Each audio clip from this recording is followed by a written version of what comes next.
నెల్లూరు నగరపాలక సంస్థ పరిధిలోని ఇసుక రవాణా సమయంలో నిర్దేశించిన ప్రమాణాలు పాటించని వాహనదారులపై మున్సిపల్ యాక్ట్ చట్టప్రకారం కఠిన చర్యలు తీసుకుంటామని కమిషనర్ వైయో నందన్ తెలియజేశారు.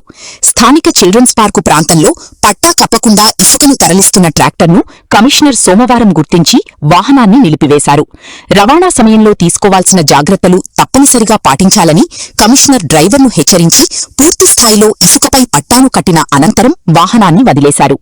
భవన నిర్మాణాలకు సంబంధించిన మెటీరియల్ లేదా కూల్చివేతలకు సంబంధించిన శిథిలాలను రోడ్లపై ఉంచకుండా టౌన్ ప్లానింగ్ విభాగం అధికారులు, సంబంధిత వార్డు సచివాలయ ప్లానింగ్ కార్యదర్శి నిరంతరం పర్యవేక్షించాలని కమిషనర్ ఆదేశించారు.